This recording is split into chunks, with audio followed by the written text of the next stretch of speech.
Welcome to the Introvert Sisters, the podcast by introverts for introverts, hosted by Sharon and Lisa, two INFJs with a lot to say.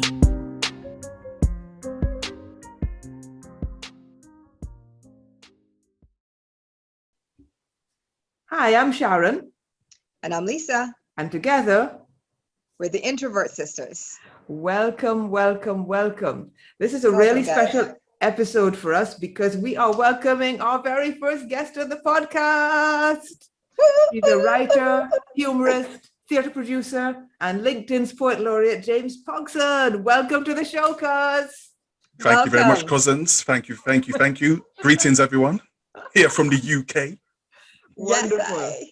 Wonderful. And you know, it's so wonderful. We've discovered on LinkedIn that, not only is there a Black LinkedIn, but there's a Caribbean LinkedIn as well. And this is kind of how we connected with James. We were talking and all of a sudden it came out that, he had a St. Kitts connection, we had a Barbados connection. And so we've been enjoying each other's posts and talking ever since.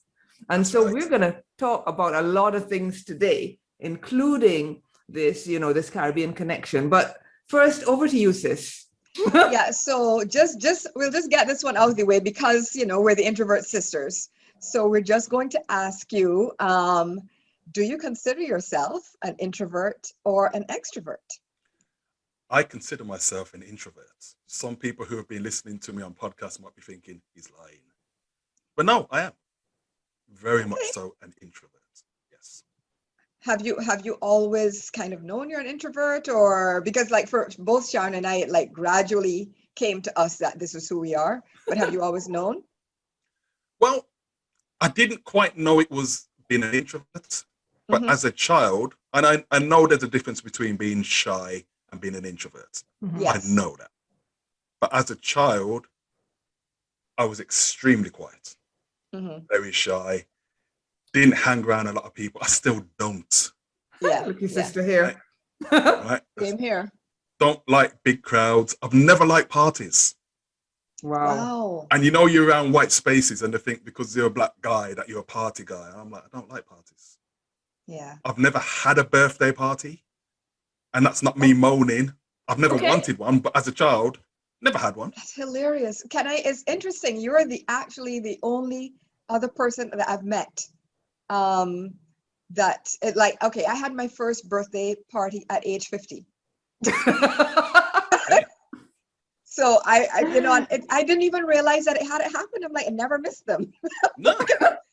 Wow. Oh, that's even because I think I had the first one I remember. I had one at 16. Yeah, I remember that. And then I remember, and it was a small group, let's be clear. It wasn't one of these big brands. It was 6 or 7 girls from my class at school that I got on with, right? And then I suspect that my next one was when I was 30. Yeah. Okay. And then my next one was probably when I was 50. Yeah. Not, not a big need in the introvert world. Now, you see, I didn't have a party on my 50th. Okay. I went out for lunch with a friend. Then in the evening, I was on local radio in my capacity as a humorist. Right. Yeah. And the presenter sang me happy birthday. Oh, wow. Well, that works. That's kind of cool. That works. Yeah. So we have that in common as well. Yeah. I suspected that you were an introvert, but I wanted to be sure. Yeah. Okay. Yeah. Parties, nah. Even no. I fell asleep in a nightclub when I was a teenager. Okay. Okay, that takes time. That takes it a new level. And if anyone's listening thinking, oh, he must have been drunk. No, sober. I was just bored because I was there with my older brother, visiting him at university, and I'm like, I'm not into this. No. All right. Okay, so 3 introverts all together, 3 Caribbean people all together. So let's talk now about the thing that we connected with you over, which is your writing. as well. So your educational background is finance, business, public administration, and management. So choosing writing as a career seems a bit of a pivot from that. So how did that come about? I mean, what made you decide that you were going to become a writer? I don't even think it was a clear-cut decision. Mm. At school, especially as a young child, my first voice was my writing voice. Because as I said, I was extremely shy. Mm-hmm. I was that child at school who the teacher would read out my story. Oh. And I'd be deeply embarrassed. Of course. Love it. Of course. You know. And so when I got to the age of about 15, they get a careers officer. I don't know about in Barbados or in the US, but they bring in a careers officer. Yeah. To talk to you. And I was always in the top stream. From 11 to 16, I was in the top stream. Me and a few other black kids. And I thought, well, okay, because I'm good at English, journalism sounded okay. Yeah. Because both my parents worked in factories. Okay. And I said to myself, the only thing that's going to dirty my hands is ink. Right? Because my mum and dad came home tired. My dad's injured his back at work. And I thought, nah. I didn't know what I wanted to do at that stage. It's like, well, I'm going to work in an office. Because in my mind, there was only office work and factory work. Right. So I thought, well, I can write. How about journalism? So we go in to see the careers officer, and it's this old white guy who looked up, saw a black guy, me, and he said, so what do you want to do? And I said, I quite like to do journalism. And he said, no. The youth training scheme, or as we used to call it, YTS, the youth training scheme is better for you. Wow. Missed me. So what is for those like myself who don't know what is the youth training scheme? It was, I think what you call it now is more like an apprenticeship, like working in a factory or you know, with your hands. With your hands. Learn a trade. Exactly what you were trying to avoid, right? Yes. So found out that every black boy in my year, regardless of what stream we were in, we were all told the same thing. YTS, youth training scheme. So you're thinking, hold on a minute, that's not right. In other words, racist. Yes. Listen, what can you do? racism is just everywhere. Like it is everywhere. It starts from school. I joke to people that when I was born and the white midwife slapped my bum, I slapped her in the face. I said, hey, last time a white person's touching me. That's my joke. But yeah, it's even thinking about after O levels, there's A levels. Yeah. And I was always told by my English teachers before I did my O levels, said, James, you're good enough to do A levels. But I've got two older brothers. The one next to me is 2 years older. So I saw how he was struggling with his A levels, how much work he had to do. And I thought, that's stressful. I don't want to do A-levels. So I looked for an alternative, which was a BTEC National Diploma, which is the equivalent of A-levels. Right. And I did it in business and finance. Not because I was really infused about business and finance, but it's like, well, what else is there to do? Right. Okay. And you know, with West Indian parents, oh, what that? And I'm like, it's the equivalent to, why you want to do it? Why you don't want to do it A-level? What? I said, look how he struggled. And I'm like, all right. And I was glad I did it because they taught us presentation skills. Okay. Yeah. Useful. We had to do presentation. Yeah. And report writing. Okay. Because I knew how to write essays. But report writing, okay. Presentations, wow. Wow. Those are skills that a lot of people don't learn until they're like deep into their career. Exactly. So have them sort of like at the beginning. You know, I'm still here. I'm still here imagining the conversation around your house when you're saying, no, I'm not doing A levels, you know. Listen. It got to the point where unknown to me, my parents talked to the church pastor. Ooh. Oh, for you. So the phone rang. I answered the phone, heard his voice, and I said, yeah, I just get my mum and dad. And he goes, no, I want to talk to you. About what? And he goes, about why you don't want to do A levels. Wow. And I was thinking, how do you know? And I'm like, oh, parents told him. but the way he was talking to me, it's almost as if my parents said, "I think James is possessed. You need to speak to him." And I'm like, "Wow." You know, Caribbean parents, I mean, I don't know about other, cultures. Caribbean parents get very disturbed with any what they consider to be any deviation from their accepted norm, and just suffice it to say, us and everybody we know, we've had our parents make similar interventions for no reason, mind you. Yes, but because they thought that what you were doing was not going along the right path as they saw it.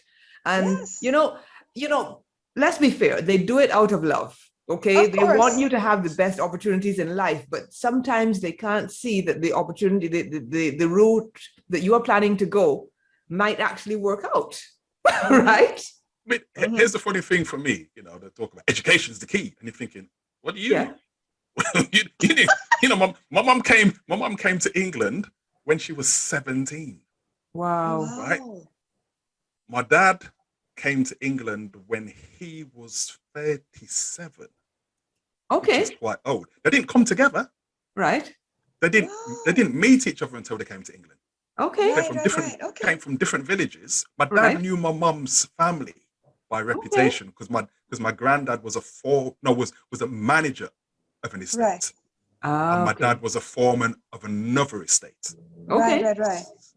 And my mum's maiden name is James. Oh. Hence why I've got the name. So he knew the James name. Okay. And he knew who Mr. James was. Oh. Okay. So he ended up marrying. As I used to, see how he used to introduce my mom to his friends. This is one of Mr. James' daughter. Yeah. All right. Like that. Right? Okay. And listen to how he used to introduce me. This is the last one. Yeah. And I'd stand there saying, my name's James. It's one syllable. James. Yes. It's not that hard. Yeah. It's the last one. So you got to love West Indian Caribbean parents. Right? Oh my gosh. Right? A style all their own. All their own. Which actually is a good segue to the next question I want to ask you, James. So it's actually about your writing style, because that is one of the things that most stands out about you. Obviously, we've connected on LinkedIn, but, even like on Instagram and Facebook, I follow some other writers and whatever. I've never seen anybody write the way you do. Like one of my faves from you is very, very, very short. So I'll read it if you don't mind. The one that's called A Very Unlikely Conversation. Right? So it's between law and order. So law says, I'll tell you who I haven't heard from in the longest time. And order says, go on then. Law says, justice. Order says, oh, for real. Right? And just to give our viewers and listeners just a little view into your mind and your style and the way it works. I mean, guys, just do yourselves a favor and follow James on LinkedIn. Oh yes. But yeah, so your style is kind of like poetic almost, and it sounds to me, when I read, it sounds almost like you are performing at the Eureka, or like during spoken word or something. Yes. So have you always written this way? Is it a style that developed over time? I would say over some insight. Time. Yeah, because when I was about 17, when I was at college, I started following a professional black theatre company here in Birmingham. Oh. Right. And I just shadowed them. And I would just sit at the back, just watching everything, what's going on. Mm-hmm. And then in the breaks, we'd be talking and they'd say, James, you're quite funny. Because I never said much. I said, you're quite funny. And then one day they got in touch with me and said, we've got an opportunity to do a play on radio. One of the black community magazines. Nice. Can you come up with something? And at the time, I'd finished college and I was working in the British Civil Service. Right. I thought it was going to be a summer job because I was waiting for the results to see if I could get into my chosen university. Yeah. Right. Turns out I stayed there for about a year. So I took what they call deferred entry from university. So I put it off for a year. which came in very handy for my course because they said, oh my gosh, you're working in the British Civil Service. You don't have to do a 4-year course because the 3rd year was going to be a work placement. Oh, So they said, well, because you're working in the civil service, you can do the 1st year, 2nd year, and go straight into the 4th and final year. oh, nice. Perfect. So I stayed on in the civil service. Right. And the Okay. department was the Department of Trade and Industry, Okay. which I dealt with bankruptcies and liquidations. But at the Oh, same Lord. time, in Britain, in the 70s and 80s and early 90s, pirate radio stations for the black communities was huge. Right. And the DTR, the Department of Trade and Industry, used to close down a lot of the pirate radio stations. Of course. So when this theatre Yeah. company said, James, can you come up with an idea? I created an idea of a pirate radio station Oh, who interrupts the actual BBC magazine program for the black community. So I said, so it's like we interrupt them, still their transmission, Right. and I came up with Radio Reggie, and it was acronym Okay. or something. I can't remember what it was now. Yeah. And so what we did in the play, what I wrote in the play is, in order to get more listeners, they faked a raid by the Department of Trade and Industry. Yeah. Classic. Because you became notorious. If you got raided by the DTI, it's like, yeah, you're going to come back on air. So we faked it and then what actually happens at the end, they do get raided by the DTI. right. And everybody listening. Yeah, and the thing is, the way we did it on the radio show is the program started as normal. It was called Calabash. So it's like, good evening, everyone. Welcome to Calabash, and etc., etc. Then all of a sudden, probably about 10, 15 minutes in, you hear all this static Yeah. crackling, and it goes, oh, and then Radio Reggie comes in. So everybody actually thought it was a pirate radio station. That is amazing. Classic. So I've always surrounded myself around performance. Okay. Then it was a lot of poets as well. And I found when I was writing, as Lisa said, it was quite poetic. Yeah. Yes. Some of them said, yes. you should be a performance poet. And I'm like, oh, I can't stand up on stage and do poetry. I can't. But Well, as an introvert. that's what it sounds like, it, you know, because I don't follow a lot of performance poets, but a few. But, you know, obviously you can hear if you have any sort of musicality, or if you're, you know, into words and language, you can hear the rhythm and see how Right. you weave associations together in Like a way nobody that I have ever seen, you know, and as Lisa this says, and you know, this. yes, as Lisa said, you know, there's this musicality to your work, right? There's this rhythm, and I don't know, you know, it's so different. It's so different from anything else that you see Yeah. anywhere else, Yeah. right?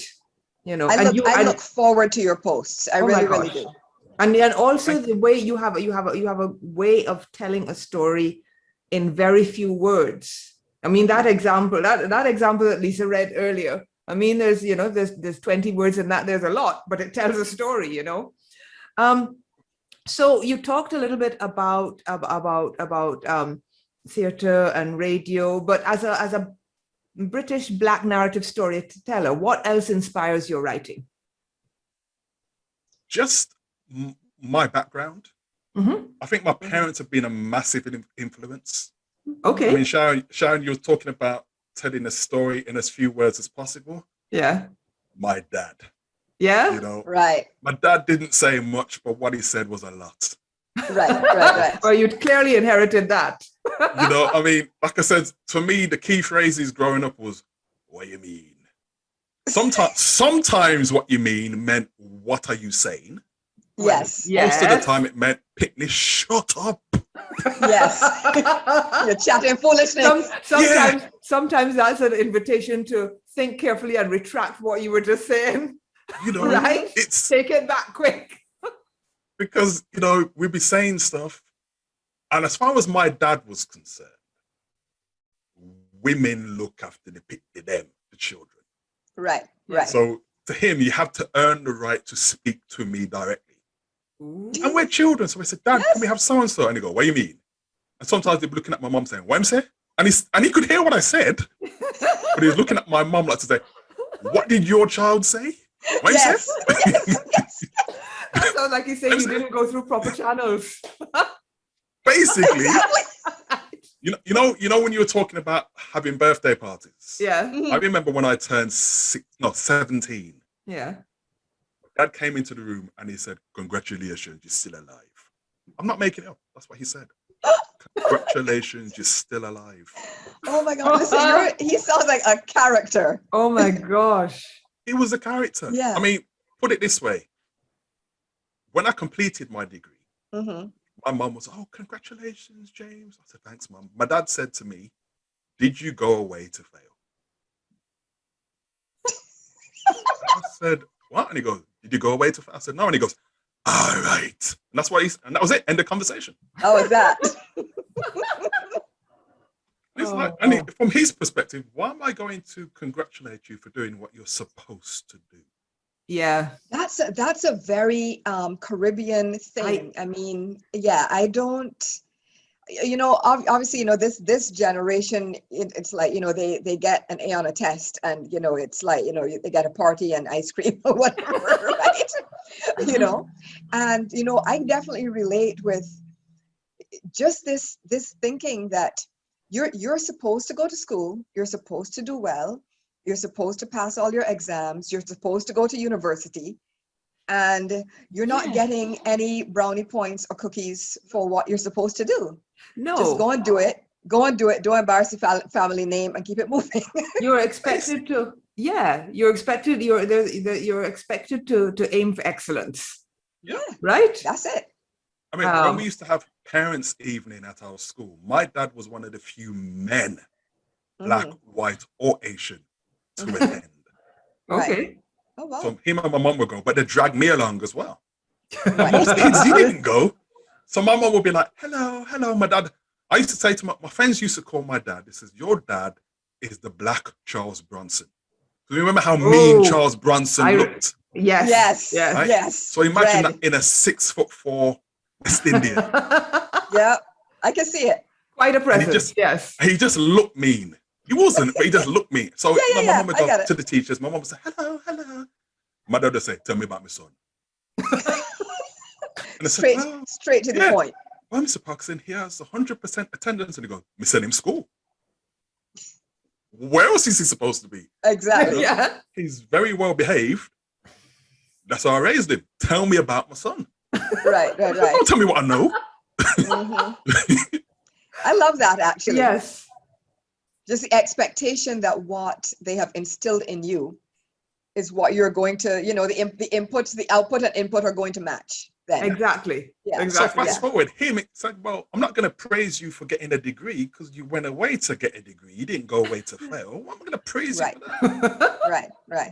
And then I mean, again, from my perspective, when I went to university, they sell you the notion that you'll get a job that requires a degree. Oh my gosh. Yeah. I didn't get a job that required a degree. Well, yeah. I graduated. It took me almost a year to get a job. Yeah. And put it this way, the job I got, I was qualified to do at the age of 16. Right.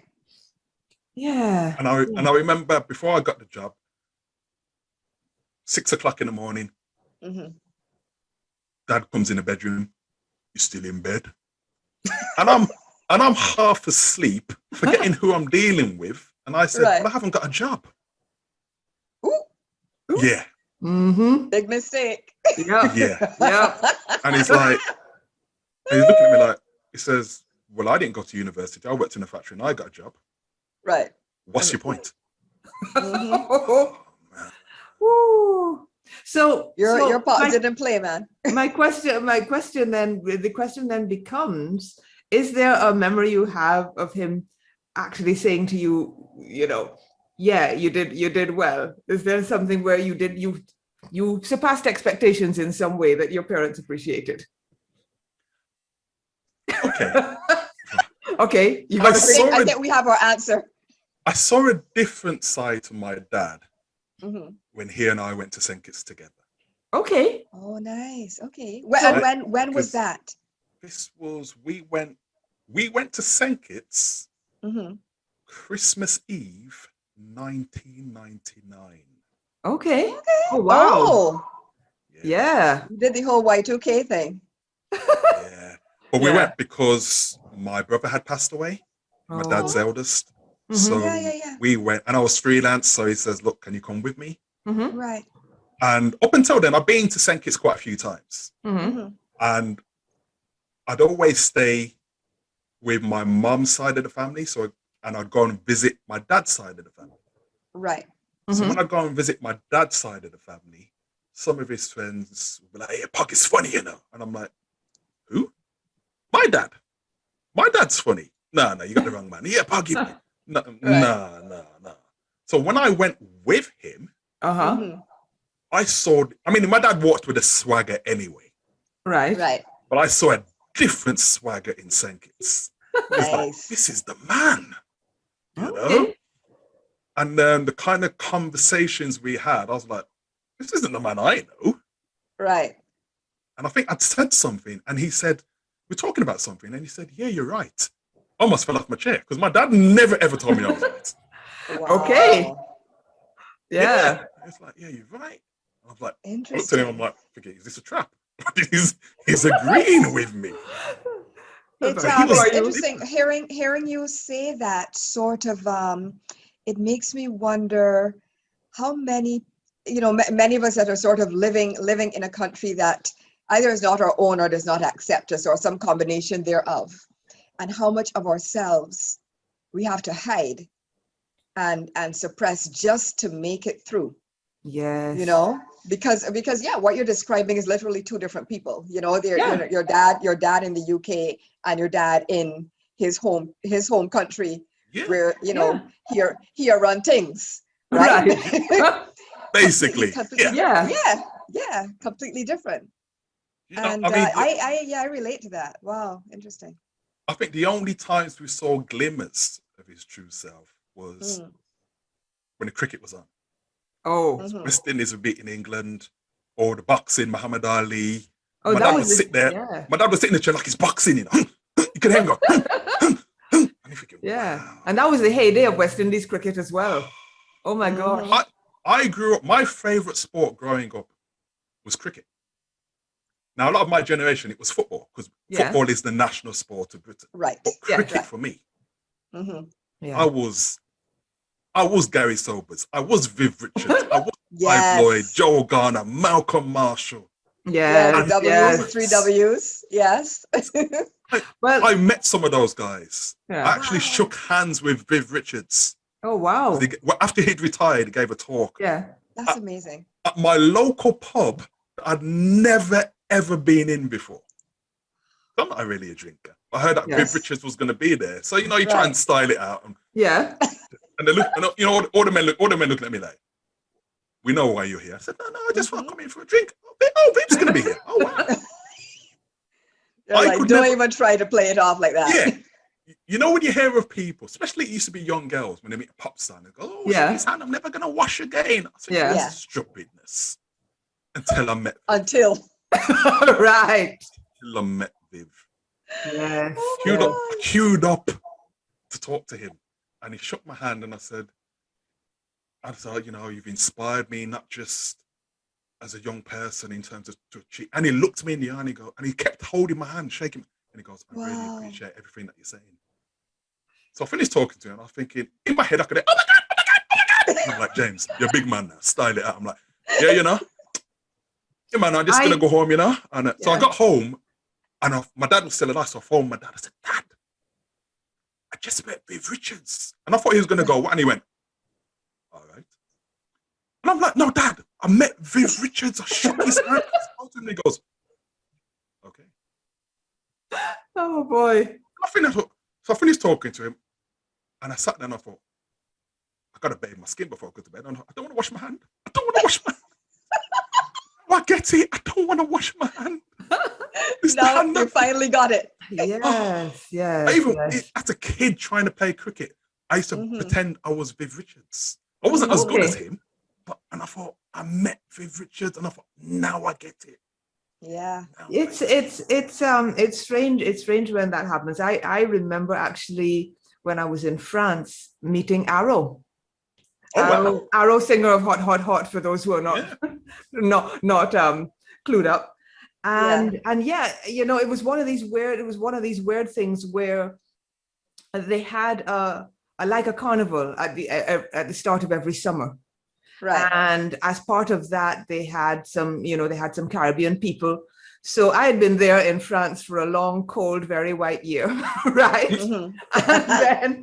and then I was in the town one day, and I heard steel pan, and so you know, I did a double take, and then so I went and I jumped along with them, and so on, and then I discovered that there was a show later that night, and Arrow was going to be performing, and so I went, and then somehow I met the guy whose dad was organizing the show. And so I went backstage and was able to meet him.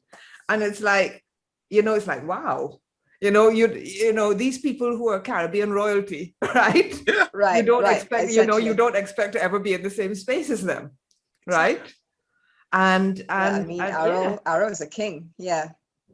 Yeah. I mean, we've always had Black heroes. Yes. So to meet one of your heroes. Yeah. Like, but here's the funny thing for me. It's only with my dad's passing that I've realized he was one of my heroes. Yes. Yeah. But it was like, you know, it's like when I go back to St. Kitts, people say, boy, you got Poggy's walk, you know. Wow. Even some of my friends here start saying, you walk like your dad. And I didn't see it. Didn't see it. Certain things now, I sound like my dad, because when we were growing up, my dad used to be having a conversation. He said, I go down the road and we see my man, you know. And we're going, who's my man? Who's my man? Well, he said to us, we're going down the road to come back. And by the time you figured out what he meant by that, he's come back. And you think, hold on, dad's gone down. He's going down the road to come back. Of course he's coming back. He lives here. Yeah. We're going down the road to come back. So I start saying it now. Yeah. You know, it's a very Caribbean or West Indian construction to say, okay, I go in and come back. Yeah. Yeah. You don't think about it. You grow up around it, you hear it, and you don't think that obviously you're coming back. Yes. You're coming back. But I guess it's the difference between, let's say, okay, obviously you don't say that if you're at an airport about to take a flight. Right? Yeah. It definitely, the context is you're going to run a quick errand, you know, I'll be back soon or something like that. Right?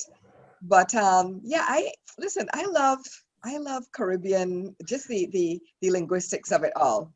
Yes. I love our phrases, our words, our phrases, our constructions, you know. And what I find fascinating is how many of them we share across the different Caribbean islands. Yes. You know, because, you know, you said that, and, you know, there's a version of that, you know, you will hear in Trinidad, there's a version you'll hear in Barbados, you know, not identical, but it is mutually understandable, you know, and I find that whole thing so fascinating, you know, as one of the things that I find interesting when, you know, we're on, you know, the Caribbean people come out on LinkedIn and start chatting, right? Yeah. Oh, I love that. We all, you know, and, you know, we're representing a range of different island backgrounds, but, you know, we understand each other.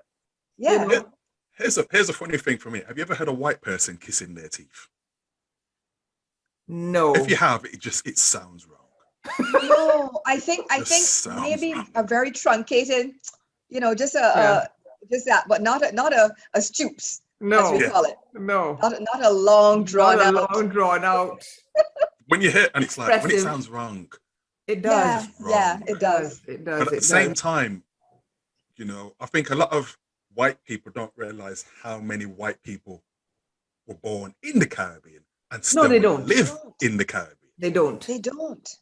I mean, I had a situation where I'm in the bank trying to change some traveler's checks. So this was about 20 years ago. And the West Indies cricket team were in England, playing England. And it wasn't a very good West Indies team. I'm in the queue.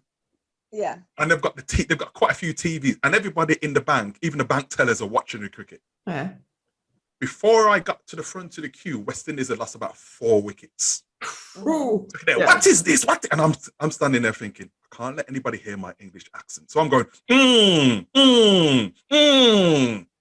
thinking that will get me by. Yeah. Door opens, I see 4 white people walking, and I'm thinking, I'm safe. They open their mouth, pure petition. I'm like, oh, move. I get to the counter now. All I could hear was, I say, old chap, can you change these traveller's checks? And I'm thinking, that's not my voice. And everybody turned to go, English man, are you? They blamed me for West Indies failing in cricket. Oh my gosh. Oh no. Oh my gosh. I've never sounded so English in my life. Oh my gosh. I That's remember hilarious. that evening they were supposed to show the cricket highlights. Mhm. And Yeah. growing up in England, one of the things that the English did all the time is when West Indies beat up England, which was a regular thing, Yeah. it was on TV. Yeah. Mhm. The English didn't say, oh, we're not showing it because West Right. Indies beat No. us. I'm watching Exactly. St. Kitts News now, and they said, after the news, we were supposed to show the cricket, but we now show it again, putting on the Young and the Restless. And I'm thinking, what's the Young and the Restless? I didn't know what the Young and the Restless was. Soap opera comes on, and I'm like, I find myself saying, we don't do that in England. They go, but you're not in England. You're not in England. Yeah. We lost. Yeah. We're not showing it. Get over Yeah. it. Yeah. But everybody in the bank blame me. Englishman. Oh dear, oh dear. It's a And- funny, it's a funny thing how you sit between those two cultures, you know, and you're Yeah. kind of neither one nor the other. You're both but neither at the same time. One of the things I used to say to my younger cousins before they came to St. Kitts, and I said to them, you think you're bad? When you go, I said, go to St. Kitts and you'll find out how English you are. Said, nah, I'm a bad man. You know? I said, no, when you go to St. Kitts, you'll find out how English you are. And they came and they go, cuz, didn't realize. And I said, listen, as soon as you come off the plane, the way you walk, they know you're English. And the weird thing is, when you hear them go, Englishman, you go, who do you call it? Because I'm not called Englishman in England. No. Right. No. Englishman. All I can hear myself saying, I say, who are you calling English? Oh gosh, is that my voice? I sound incredibly posh. And then, you know, Okay. sitting next to a 10-year-old boy on the bus going, and he's going, Englishman, where you dealing? And I'm thinking, this boy's got a deeper voice than me. Too funny. It is. That something similar happens to me now when I go back home. Is that, you know, the taxi drivers, you know, they call out to you, taxi, taxi, taxi. But, you know, when I was growing up, they only did that to tourists. So I don't know what has changed, It's but true. somehow apparently I look foreign now. I don't feel that way. I don't feel that way as far as I'm concerned. I don't talk that way either. But, you know, me and the taxi drivers are not engaged in conversation. They see you and they assume that you're foreign. I'm like, I feel a little, I don't know if to feel insulted or not. Like, I'm from here. I know. The same thing used to happen to me when I was living in England and I came back to Barbados on holiday. And it's like all of a sudden, these people that had always ignored my existence were picking me out as a foreigner. Now, admittedly, I've always been a bit of a foreigner in Barbados. Both of us have, because you know, we grew up in different parts of the Caribbean. So, you know, I spent between the ages of 5 and 12, I lived in Trinidad. I don't have a Bajan accent. So they've always been able to pick me out when I open my mouth. But the weird thing is how they can scope you out before you even say anything. Yes. You know, Like you said, James, just by your presence, your existence, by the way you walk, something. yeah. I don't know it's what so it is, but strange. they can tell. The It's weird so thing for strange. me was going to the Caribbean, being called English. Yeah. And in my mum's village, because not only do I have my mum's maiden name, I look like my mum. Okay. Right. The James family have a very distinctive look. So I'll be walking along, you get somebody out, he's a James, isn't it? And they're like, oh, wow, okay. How do you know? Yeah. You can't hide, you know. You're James. I get it here in England as well. You're James, isn't it? You can't hide. Can't hide. Interesting. Actually, yes, no, go ahead. So, but when I go to my dad's village, Right. I say, yeah, man, you pug your son, man, you can tell. And I'm like, okay. So when my dad died, because we took his ashes back because he wanted to be cremated. Yeah. So I said to my mum, come with me. Let me introduce you to all his friends. Mhm. Right. So I said to them, I said, look, I'm going to bring my mom and you're going to see that I look like my mom. Nah, man, you look like Poggy, man. You look like Poggy. So when I see my mom, I said, boy, you look like your mom, you know. I said, I've been telling you. And then you get big men who grew up with my dad saying to my mom, yeah, Miss Pogson, you look nice, you know. And I'm like, I said, hey, that's my mom. They go, hey, James, Poggy dead, you know. Poggy dead, you know. I said, stop it. That is so West Indian. Oh my gosh. Let Yeah. me tell you, if there's a chance, yeah. if there's a shot, they're going to shoot that shot. Oh say, my gosh. And they say, hey, go and visit your mom, you know. I said, hey, you're not going there, my mom. Hey, we're going to visit your mom.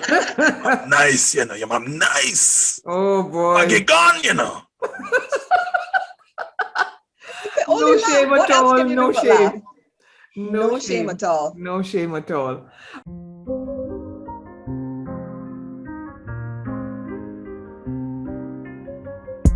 You've been listening to the Introvert Sisters. Loved what you heard?